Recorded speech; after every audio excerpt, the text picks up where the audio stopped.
Akala nito hindi ko siya kilala kahit meron ka pa siopaw. Ha?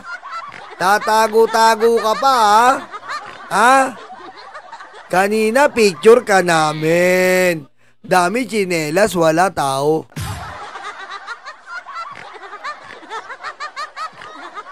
Ha? Dati nakakotse ka pa, ba't ngayon nakamotor ka na? Ha? Ba't may dala kang kumot na stripe?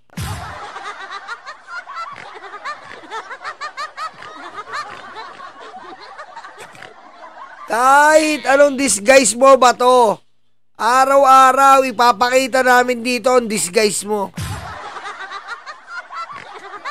Ha? May pa-siopaw effect ka pa ha? May pa-siopaw effect ka, akala mo hindi namin makalalaman? Ha? Ha?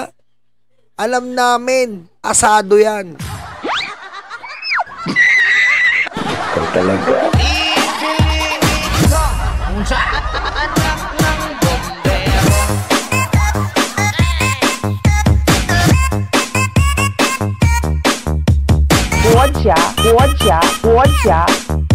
Guo Xi Jinping.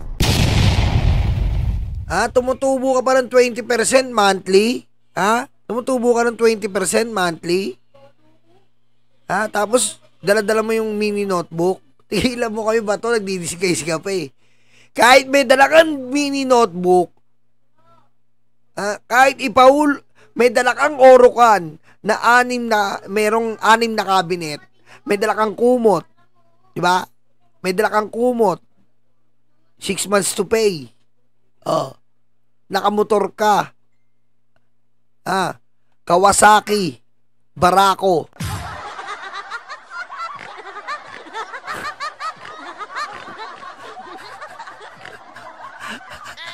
Ala yata neto, maluloko tayo neto eh. Ha?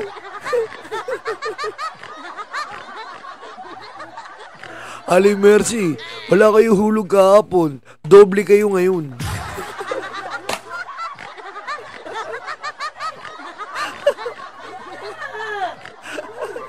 Umaraw, umulan. Ikaw dala payong.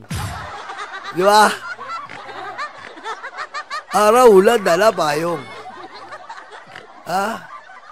Laki porsyento ha. Utang 5,000, balik 7,000. Ha?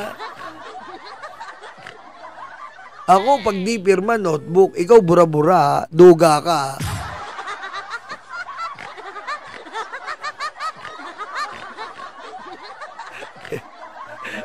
Ikaw favorite Tatay Digong ha. Kasi ikaw dala ko lambo sa kanya.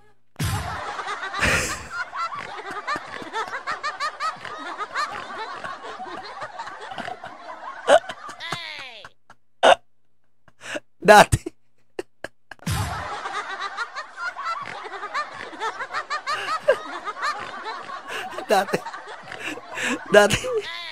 Dati DVD, BCD. Offer. Linaw copy. Singlinaw ng kinabukasan, sabi mo. Bili ka ng DVD. Linaw copy. Kaya po, bili ka DVD. Linaw copy. Kita singit ni Kumare.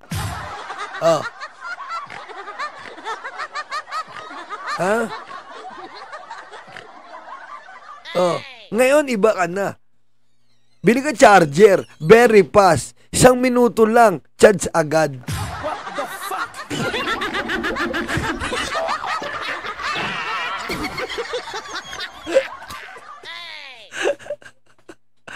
Ito cellphone ko, bili mo, Samsung. Tingnan mo, ganda. Kaso, iba siya. Hindi logo. Ano ba logo? Guyabano. Patayin mo si BBM. No joke.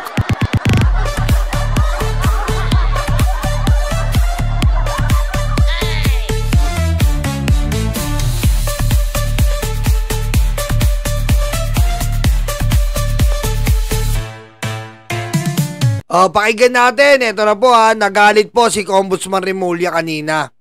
Nagalit po si Ombudsman Remulla kasi sinasabihan siyang fake news. Galit na galit si Ombudsman. Pakinggan niyo to. Siya ng gobyerno na may arrest warrant na ang ICC laban kay Senador Bato de la Rosa, hindi naman nagbabago ang posisyon ni Ombudsman Boying Remulla. Narito ang agenda report ni Joe Patay na kayo seryoso talaga si Ombudsman. Ayan na. Manalo live mula sa Office of the Ombudsman sa Quezon City. So Joan, paano naman ito dinipensahan ni Remulla? Nanindigan si Ombudsman Jesus Crispin Remulla na mayroon siyang kopya ng umano'y warrant of arrest ng International Criminal Court laban kay Senator Bato de la Rosa. Sa isang panayam kaninang hapon, iginiit ni Remulla na ang kopyang mayroon siya ay isang unofficial copy. Kung tatanungin niyo ako kung merong warrant, meron. Ayan po, malinaw merong warrant, meron. Nasa telepono ko. Nasa telepono. Naku, ganyan-ganyan din yung Digong, di ba? Naalala nyo? Hinahanap nila yung warrant. Nasa telepono rin. Naku po.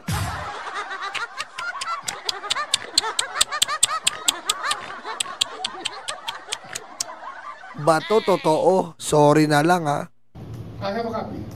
Pero, hindi pa yan, hindi siya official copy, kaya basta alam ko meron. Yun po kasi.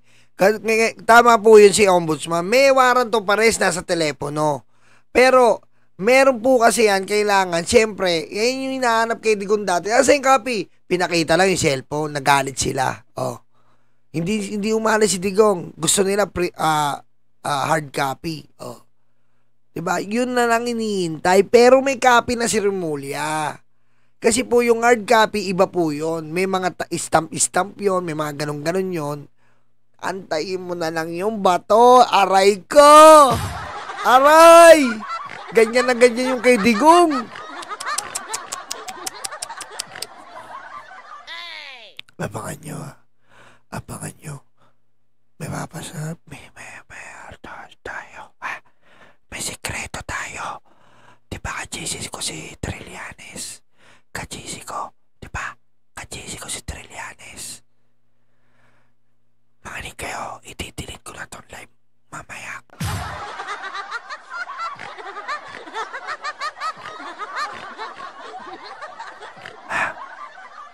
Mamaya i-delete ko tong live. So, swerte kayo nanonood. Mag-like muna kayo. Mag-like na kayo. Mga hype kayo. Mag-like na kayo. Bilisan nyo.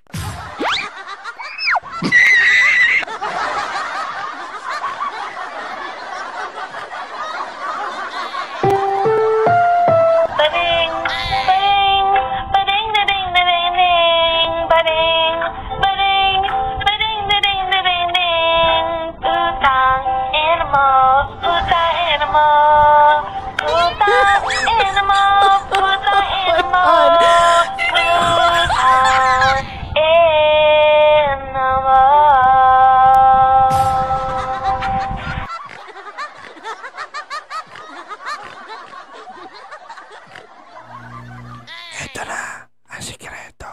Ito na. Pagkatapos ng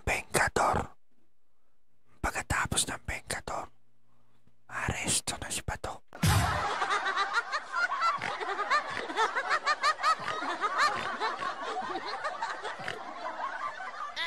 Hindi aabot yan next week. Sabi ko sa inyo, hindi aabot next week. Hindi aabot next week yan.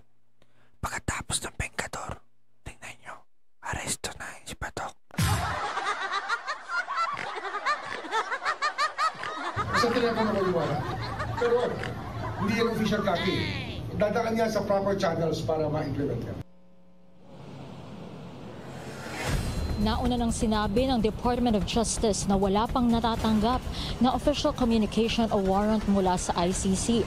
Pero giit ni Remulla, nauna lang siyang makakuha ng impormasyon kumpara sa DOJ. Yan!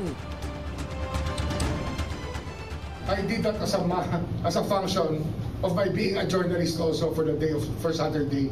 Kasi na-scoop ko yun nakita ko Kasi sila, wala, nauna ako sa kanila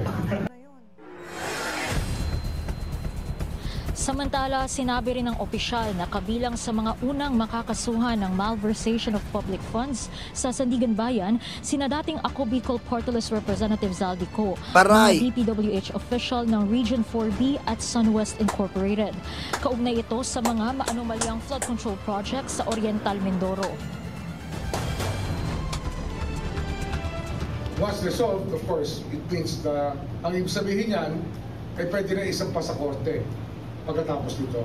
Kasi nag-imbestiga na ang kagawaran ng katarungan at ang Office ng Ombudsman. Maaari raw maisampa ang kaso sa Sandigan Bayan ngayong linggo o sa susunod na linggo. Kabilang ito sa 10 kaso na under preliminary investigation dito sa Office of the Ombudsman. Iginit din ni Remulla na hindi pa rin lusot si dating House Speaker Martin Romualdez sa issue at pinag-aaralan daw nila ang mga anggulo at maaaring isampang kaso laban kay Romualdez. Ito ay matapos niyang sabihin noong nakaraang linggo na gross and excusable negligence lang ang kasong posibleng maisampa kay Romualdez. Dagdag din ni Remulla, marami pang pumapasok na impormasyon sa kanilang tanggapan at tuloy-tuloy daw ang kanilang pagtatrabaho at maging ng DOJ sa pag-iimbestiga ng mga kaso tungkol sa flood control scandal. At yan na muna ang pinakahuling balita mula dito. Yan Abangan nyo po basta mag-abang kayo sa Vengador.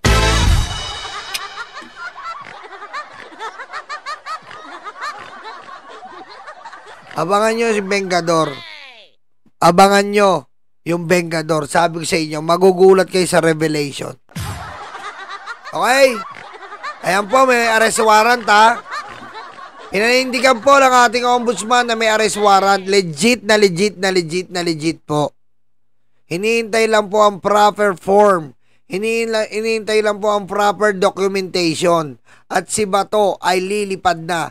Lilipad ako sama tatay ko!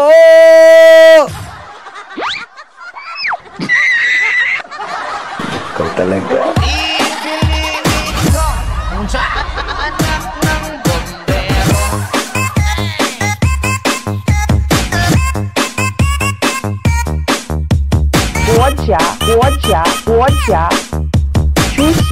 Xi Jinping.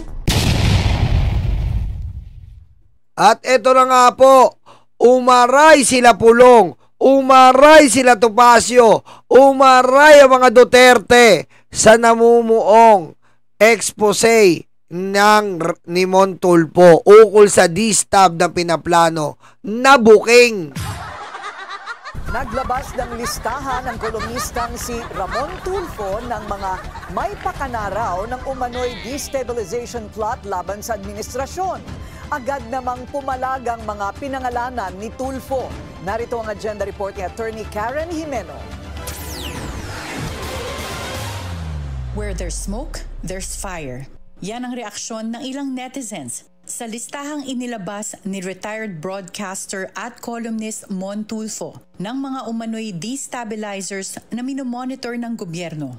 Sina Romeo Poquis, Orly De Leon, Benjamin Magalong, Johnny Macanas, Gerald Bantag, Colonels La Chica, Leonardo at Metran, Captain Dado Enriquez, Ferdinand Topacio, Vic Rodriguez, Mike Defensor, Chavit Singson, Rodante Marcoleta, Orlando Olamit at isang alias Monk. Ang umano'y financiers, sina VP Sara, ang kapatid niyang si Congressman Pulong Duterte at si Manong Chavit. Pinagtawanan lang ito ng dating mambabatas na si Defensor. Alam mo, Attorney Trixie, kahapon. Uy, grabe, kadiri naman to, men. Bakit naman ganito, bilyonaryo, kumukuha kayo ng malaki ang ipin? What the fuck?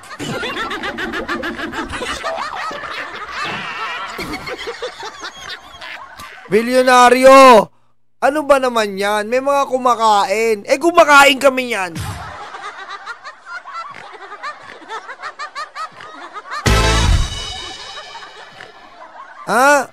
Respeto, bilyonaryo. Kita mo naman yan, oo. Ang dating mambabatas na si Defensor. Alam mo, Attorney... Tignan mo naman yan, men.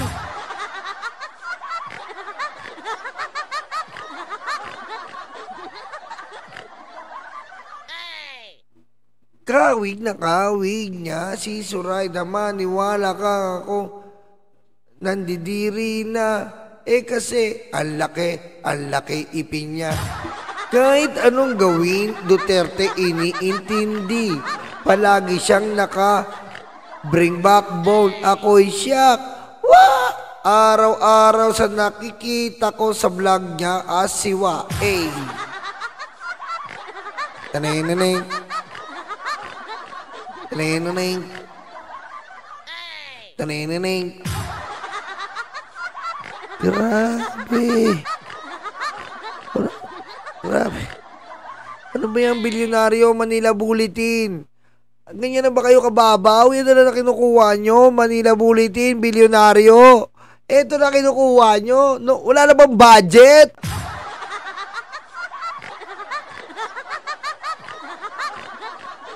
Ha? Grabe. Ha? Grabe naman tong nanay ni Matit.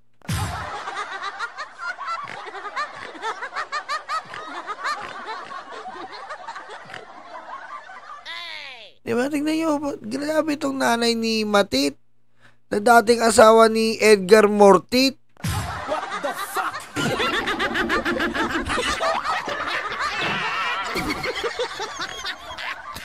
Trixie, kahapon, sinasabi ko kay Jen, nagkikwentuhan kami.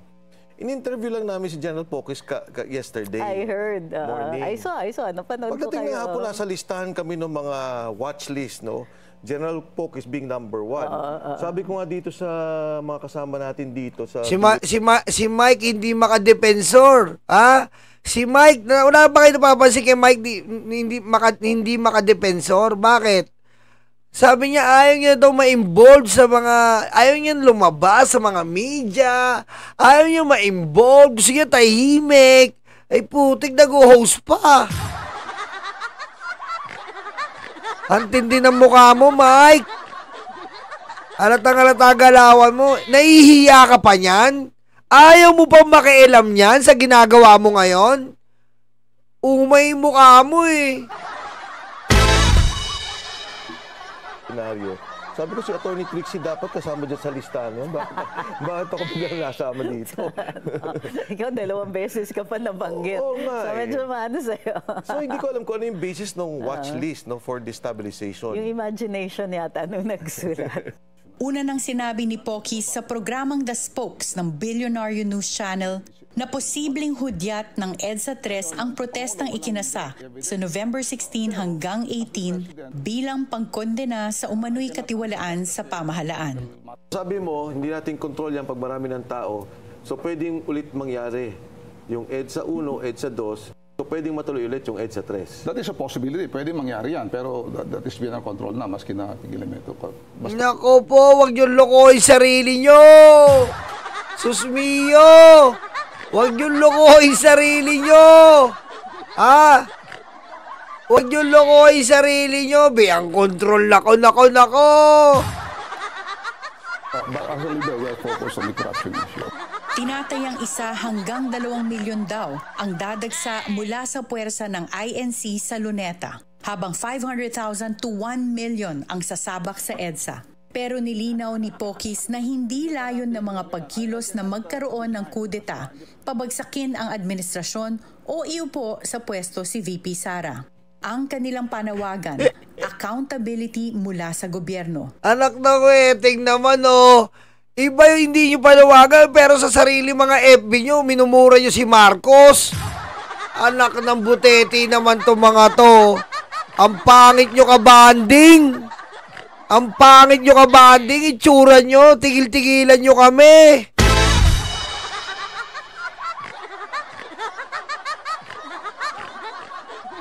At bagamat wala raw direktang ebidensya na sangkot si PBBM sa flood control scandal, hindi rin daw siya safe. As the President, he has the command responsibility kasi siya yung nagpasa ng budget, ng NEP. Di dapat hindi niya in-expose. Engot ka pala Sige nga, paano mo marerebat yun? Di dapat hindi niya in-expose. Hindi siya kumuha ng hindi siya kumuha ng sumbong sa Pangulo. Dapat di niya in-expose kung sabit siya. Ang layo ng logic mo, boy! Ang layo ng logic mo! Halatang-halata galawan nyo. Matagal ka ng ganyan, boy! Ginanyan-ganyan yung budget niya, binawasan yung mga programa niya, tapos pinalagay na insertion sa mga pork barrel, whatever, blood control, tapos in-approve din niya. So, meron, hindi siya directly... Sa tingin niyo ba, did he commit an impeachable offense? To me, I cannot answer that. Hindi mo kasi masabi kasi hindi, wala. Hindi niya masabi. Tinanong, nag-commit ba ang presidente ng impeachable offense? Hindi niya mabanggit kasi wala. Paano ma-impeachable yung ginawa ng presidente? Hinayaan niya. Hinayaan niyang tumakbo ang branches of government. Hinayaan niya yung Senado, hinayaan niya yung Kongreso. Malay niya ba? Malay niya. Nakita niya dito flood control. Nakita niya malaki. Baka naman talagang kailangan. Anong gusto mo? Kada gano'n ng Pangulo, nakasulat niya, pupuntahan niya yung Bulacan, chechekin niya isa-isa bago niya pirmahan? Sa tingin mo, gano'n, Pakis? Gano'n ba, Pangulo? Kung gano'n ang Pangulo, dapat na-check din ni Digong yung Pogo na hindi nagbabayad ng tax. Kung gano'n ang logic mo, dapat na-check din ni Digong yun. Dapat na-check din ni Digong na si Duque at Parmali tinakbo ang pera ng taong bayan.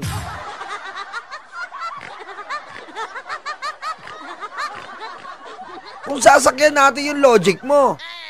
Di ba? Kung sinicheck every pages ng Pangulo, lahat-lahat ng budget, mas grabe yung kay Digong. Ang dami niyang ninakaw. Panahon pa ng pandemya, nagkakamatayan yung Pilipino. Dapat na-check niya. Dapat na-check niya rin kung paano niya pinayaman yung bilyar. Dapat na-check niya rin kung paano niya binenta yung malampaya. Ang daming dapat niyang chinik.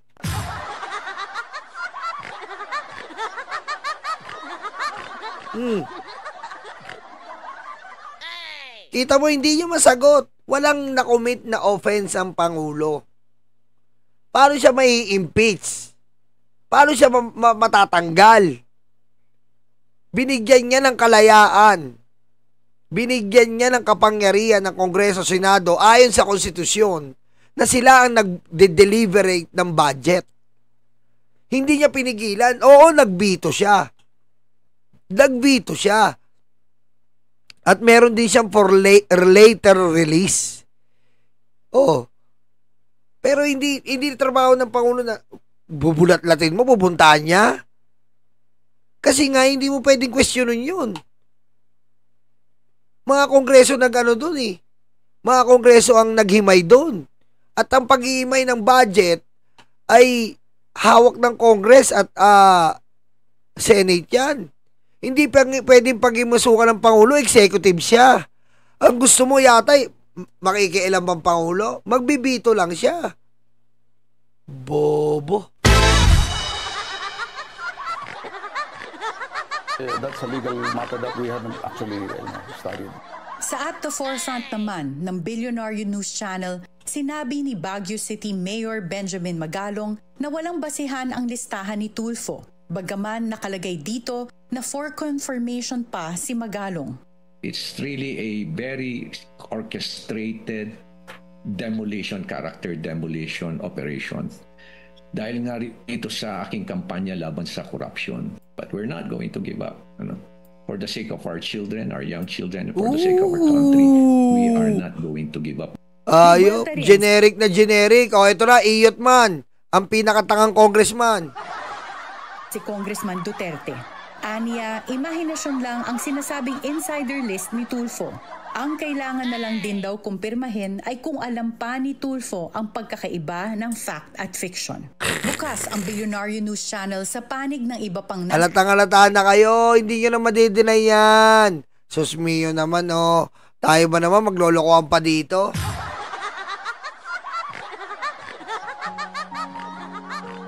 Oh.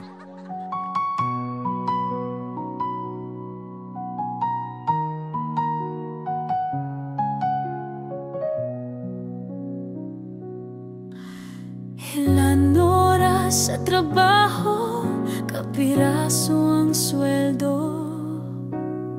Habang sila nag-aantay ng porsyento, kami ang nakukuba, hirap at nagdurusa.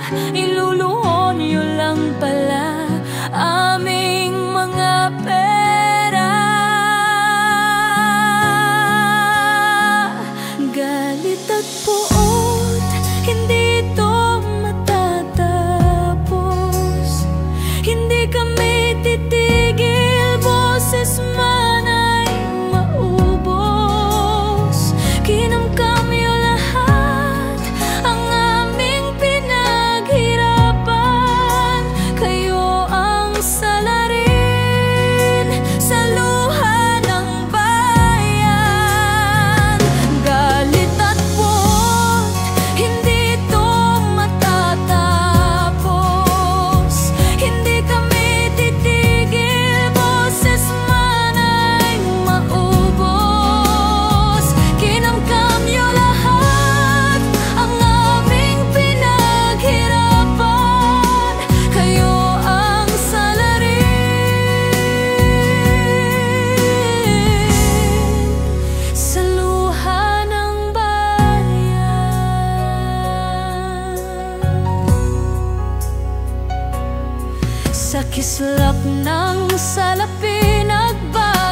Kain